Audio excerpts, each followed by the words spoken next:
Hey, what's up guys, it's 12th and today I'm going to be teaching you guys how to use the replay mode. I've seen a few people do this video, but I wanted to do this myself because I wanted to go really in depth, and as I've already done an edit using the replay mode, I feel like I have some tips and tricks that'll really help you guys out.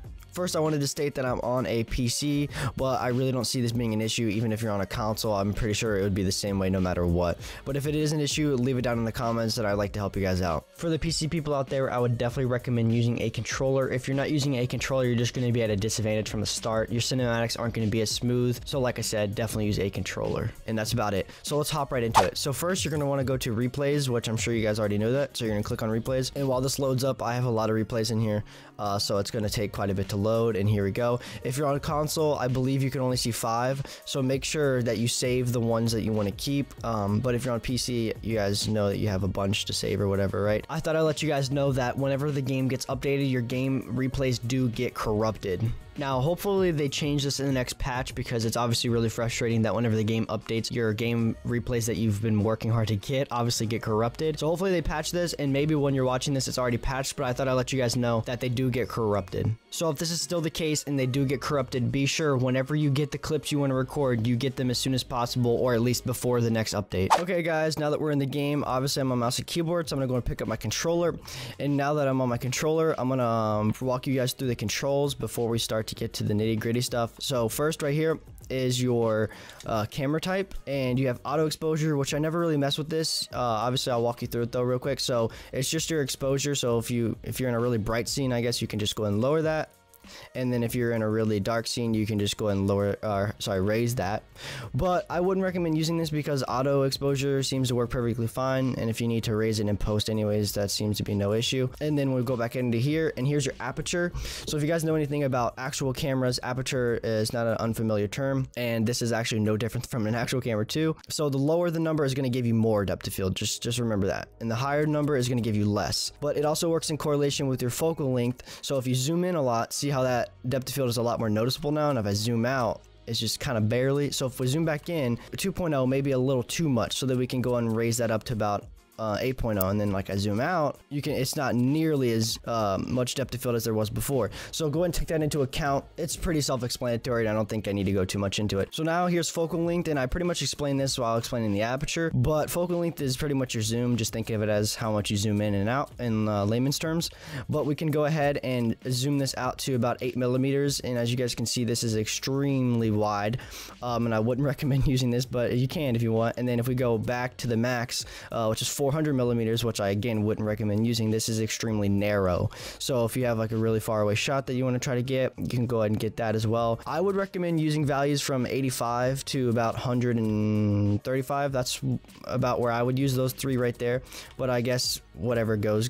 That's just my personal preference. Whenever you zoom in your focal length, I would definitely check your aperture to change that around and make sure you're comfortable with it. And then the last option in this menu is obviously autofocus. Now this is pretty self-explanatory, and it's exactly how a camera would work. If you keep it on, it's going to attempt to autofocus for you, and if you turn it off, you have to manually focus it, and I'll show you how to do that in just one second. But before we do that, I wanted to tell you guys that I would recommend using it on autofocus, and if you're trying to get cinematics and you notice that it's trying to focus on the background and not what you want it to focus on, then go ahead and change it, and I will show you kind of how it glitches later on in the video. And then once this off, it's a little more finicky now. So now with autofocus, if you were recording your character, you could pretty much get far away from it, close to it, and it would still be in focus. Well, now you're messing with focal distance. So now your camera, in this sense, we'll say it's a camera, is going to focus whatever is in that centimeter range. So if we zoom in, it looks like my character is in focus because I was just using autofocus and it took the same value. So say it was focused on those rocks over there. Those look pretty in focus. So we're going to turn this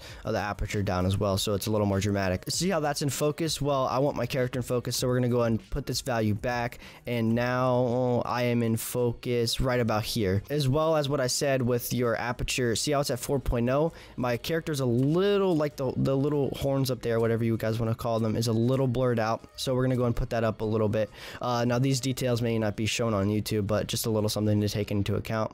So yeah, that's pretty much your focal distance, and if I want to focus the background and get say a cinematic like this, not in this camera obviously, but see how I'm out of focus and the background is somewhat in focus. Obviously you have to mess with that. That was just me doing it really fast, but that's pretty much that. And I want to let you guys know that when you're messing with that focal distance, you have to stay within that distance. So see, for example, let's put my character in focus real quick. If I try to go away or get closer, see how it's out of focus? It no longer does autofocus, obviously. So that means when you're getting your cinematics, you have to stay within this certain range, this centimeter range, because whatever's in that centimeter range is going to be in focus. I went a little too in depth with it, but that's what this video is about after all, so that's pretty much that. And then over here, you have your second camera type menu, and this is pretty much your settings. It isn't as useful, but the one thing you need to turn on is high quality effects. Also, the distance to subject is only for the third person camera, so if you're not seeing this, that is why, and don't be worried. The rest of the information is kind of just for details, so you don't really need that while you're doing cinematics. So that's pretty much that menu.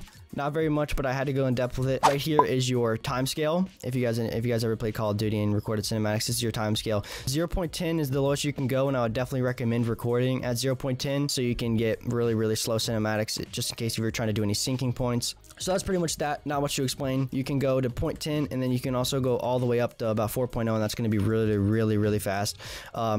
That's only really useful if you're trying to skip into the timeline as well. Like I said, there's a lot of ways to do so.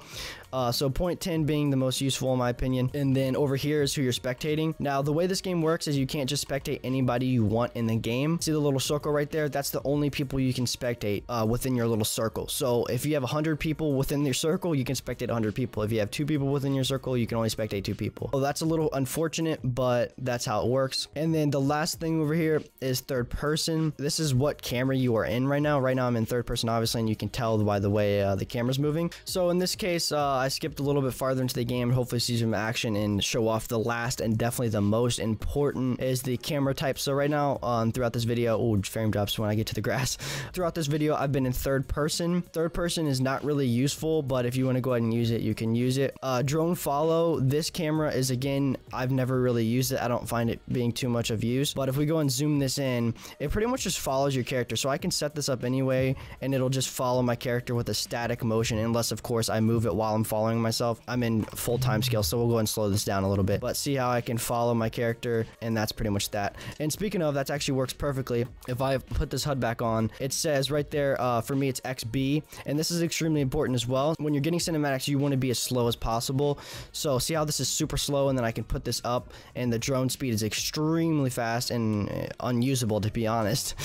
So I usually do at 0.05, and this is extremely slow, but for some cinematics, your character may move faster than what you can do. So what I would do is I would just go up 1, and I would use 0.1. So those are the 2 drone speeds I usually use, and I would recommend using as well. And then right here is drone free, which is probably the coolest and most important. And this is pretty much, you know, you can just move around wherever you want. It still has your character selected, so I believe that means since I still have the character selected, it'll choose autofocus over something else. So if you're focused on yourself and then you go to focus on somebody else, it may be a little weird. As you guys can see, it's working right now, but just take that into account as well. So now that I'm in drone free, once again, you probably want to slow your drone speed down. Go over here, put up your focal length, and see how it's there's a lot of depth of field in the background. As you guys can see, now the game thinks I'm trying to focus on the background, and it's put me out of focus and put the background in focus, and then it just switched right there. So I'm sure you guys can see that being an issue while trying to record a cinematic using autofocus. But that's pretty much it. You can turn the HUD off and get your cinematics however you want. I'm sure you guys know the controls for going up and down. I'm not really going to say that because that's going to be different for everybody, and that's it for that. And then after drone free is gameplay. Now I wouldn't recommend using gameplay at all to edit, and I actually hope it gets fixed, because I'm gonna play this gameplay real quick. See, when I'm turning, it's extremely choppy. It's literally just skips to when you're turning, so I wouldn't recommend using this at all if you're trying to do cinematics. Now, like I said, if you're in full time scale and you're just trying to show something to your buddy, it's a lot better. It still does skip a little bit, but it's not nearly as bad. So I just wouldn't recommend using this to edit at all. So that's why gameplay is probably the most useless in my opinion for getting cinematics. Now lastly, we have drone attach. Now this is pretty similar to drone follow, but instead of following your character with the camera, it actually moves the camera with your character. So those are pretty much all the cameras, and if you want my opinion, I would say drone free and drone attach are probably the best, because if you're trying to get a cinematic like this, we'll go and zoom in a little bit. If you're trying to get a cinematic like this, it helps a lot because my hands aren't even on the controller and it's automatically following them. You can put some of your own movement into it and see how I'm doing this right now. It's following, but I've also moving it myself, so it's moving extra, and I just think it looks really smooth, and I think it looks really good. So yeah, 0.1 time scale is definitely the way to go, and definitely make sure that drone speed is low. So as you guys can see, a very smooth cinematic, and that's why I would recommend using a controller. But that's pretty much it. I hope you guys enjoyed the video. If you guys liked it, drop a like. If you guys need any help, I will definitely help you guys in the comment section, so drop that. If you guys liked the video, hit that subscribe button. I'm gonna do a bunch of Fortnite edits, and I uploaded one the other week if you guys want to check that out as well, to see what cinematics you can get by doing stuff like this. And that'll be pretty much it. Thanks for watching. Peace out.